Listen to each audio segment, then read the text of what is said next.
दोस्तों, ऐसे कई क्राइम हुए और क्रिमिनल हुए जिनके दिमाग को पढ़ने की कोशिश की गई, खासतौर पर पुलिस के लिए, कि वो ऐसे केसेस को सुलझा सके और इसे सुलझाने में उसे मदद मिल सके। जितने भी पुलिस के लोग हैं, उनका कहना है कि क्रिमिनल चाहे कितना भी चालाक क्यों ना हो, वो कभी ना कभी पकड़ा जाता है, कानून के हाथ उस तक पहुंच जाते हैं, केस सुलझ जाता है।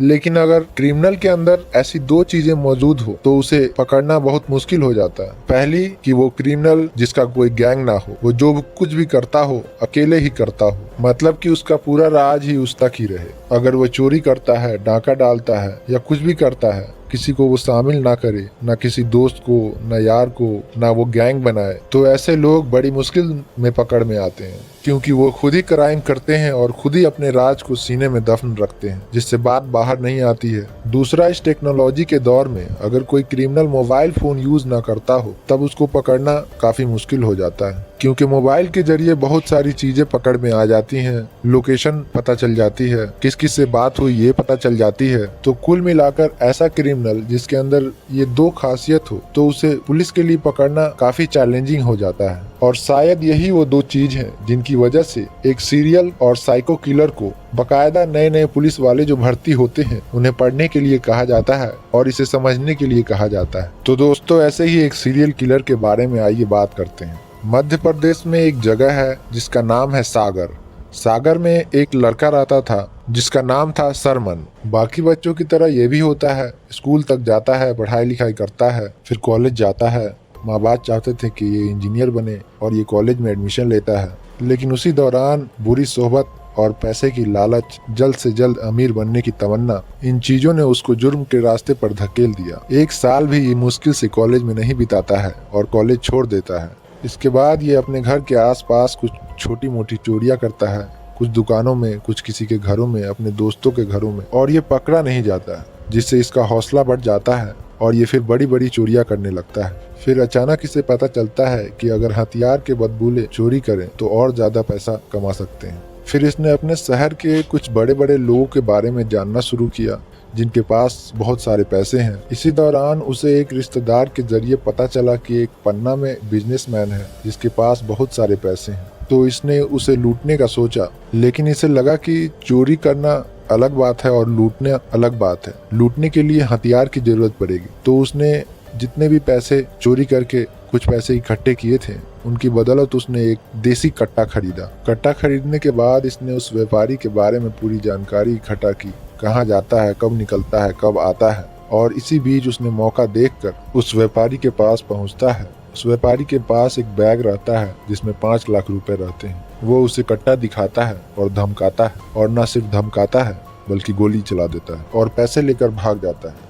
ये उसका पहला कत्ल था। इसके बाद ये फिर ऐसे ही व्यापारियों के बारे में जानकारी इकट्ठा शुरू कर दिया और उन्हें लूटता और कत्ल कर देता। ये चाहता तो उन्हें जिंदा छोड़ भी सकता था, लेकिन ये उन्हें कत्ल कर देता। सिलसिला चलता रहा। इसी दौरान में एमपी में देवास के पास एक लड़का था जिससे इसकी दोस्ती थी। इसने सोचा कि साथ मिलकर काम करेंगे तो थोड़े से पैसे ज्यादा आएंगे, तो दोनों साथ मिलकर काम करने लगे। इन दोनों ने मिलकर छोटी मोटी चोरियां की, लेकिन मर्डर एक भी नहीं किया। इसके बाद एक रात ये दोनों शराब पी रहे थे। शराब पीने के दौरान सरमन ने उसे बताया कि उसने कुछ कत्ल भी किए हैं। उसने कहा कि कत्ल करना बहुत मुश्किल काम है, लोग समझते हैं कि बड़ा आसान काम है, बड़ी मेहनत लगती है इसमें। और उसने एक कहानी सुनाई जिसमें उसने एक आदमी को कत्ल किया और उसे बड़ी भूख लगी। वो एक दुकान में गया और चाट खाया। ये उसे किस्सा सुना ही रहा था कि सरमन के उस दोस्त ने उसे कहा कि तूने कभी किसी से प्यार किया है? तो वो अचानक चौंक उठा कि ये बात मर्डर की कर रहा है और ये प्यार की कर रहा है। फिर वो बताता है कि मुझे एक लड़की से प्यार हो गया है, मैं चाहता हूँ कि तू उससे मिले। तो सरमन कहता है ठीक है, मिल लेंगे। उसके बाद बात इधर उधर की होती है और शराब खत्म हो जाती है। दोनों अपने अपने घर चले जाते हैं। अगले दिन ये दोनों रात को फिर मिलते हैं एक सुनसान जगह पे, बैठकर शराब पी रहे होते हैं। शराब पीने के दौरान अचानक सरमन पिस्टल निकालता है और अपने दोस्त को दिखाता है, और साथ में एक और चीज निकालता है और कहता है ये देख, ये साइलेंसर है, इसे अगर पिस्टल पे लगा दो और फायर करो तो गोली की आवाज किसी को सुनाई नहीं देती। इसके बाद वो साइलेंसर लगाता है और अपने दोस्त से कहता है कि तू सुनेगा इसकी आवाज? उसने कहा हाँ सुनाओ, और वो अपने ही दोस्त के सीने की तरफ पिस्टल को तान देता है और सीधे ट्रिगर दबा देता है। दोस्त हैरान हो जाता है और गोली उसके सीने में लगती है। इसके बाद वो उसे कहता है, मैं इसीलिए किसी को अपने जुर्म में शामिल नहीं करना चाहता था क्योंकि तुम लोग बड़े अजीब शख्स हो। मैं यहाँ काम की बात कर रहा हूँ, पैसे कमाने की बात कर रहा हूँ और तुम प्यार मोहब्बत की बात कर रहे हो। कल को इश्क करोगे, फिर गर्लफ्रेंड को बताओगे, फिर मेरे बारे में बताओगे, फिर मेरे सारे राज खुल जाएंगे। और ये कहते कहते वो फिर दूसरी गोली उसके सीने में मार देता है और अपने दोस्त का कत्ल करके वहां से चला जाता है। इसके बाद वो अलग अलग लोगों को अपना टारगेट बनाना स्टार्ट किया। एक बार उसने एक ऐसे ही व्यापारी का काफी पीछा किया, उसके बारे में काफी जानकारी इकट्ठा की, कब आता है, कब जाता है, सब कुछ पता किया। और फिर एक दिन मौका देखकर वो उसे मारने के लिए निकल जाता है और उस व्यापारी के शॉप के बाहर जाकर वो इंतजार करने लगता है कि वो कब बाहर निकले। जैसे ही व्यापारी बाहर निकलता है वो उसकी तरफ आगे बढ़ता है। जैसे ही वो उसके पास पहुंचने वाला रहता है तभी अचानक से इन दोनों के बीच में एक बिल्ली आ जाती है। बिल्ली रास्ता क्रॉस कर जाती है। ये बिल्ली को देखता है और व्यापारी को देखता है, थोड़ी देर सोचता है और वापस पलट जाता है। जिस व्यापारी के लिए उसने 15-20 दिन तक चक्कर काटे, इतनी जानकारियां इकट्ठा की, उसे एक बिल्ली के रास्ता काटने की वजह से उसने उसे बख्श दिया। इसके बाद वो अगला कत्ल करता रहा। फिर धीरे धीरे इसे कत्ल करने में मजा आने लगा। तो इसके बाद इसने सोचा कि अब पुलिस ज्यादा दिन तक चैन से बैठेगी नहीं, पीछे पड़ेगी। तो इसने कत्ल करने का एक नया तरीका इस्तेमाल किया। ये कत्ल तो करता किसी और शहर में और लाश को उठाता, गाड़ी में डालता और किसी और शहर में ले जाकर फेंक देता ताकि पुलिस कंफ्यूज रहे कि ये कत्ल हुआ कहाँ है। इसके बाद इसने इन तरीके से इंदौर, ग्वालियर, जबलपुर, सागर इन जगहों पर कहते हैं कि करीब 22 कत्ल किए।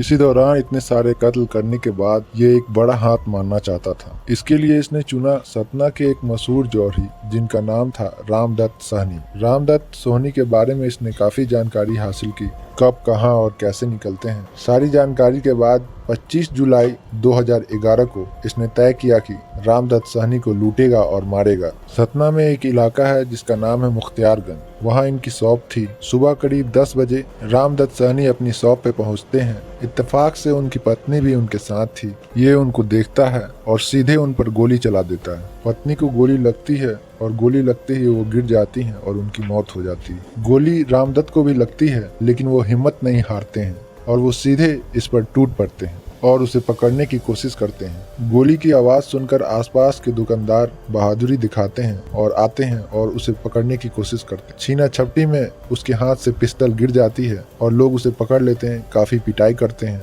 और पुलिस को बुलाकर पुलिस को दे देते हैं। पुलिस उसे थाने ले जाती है।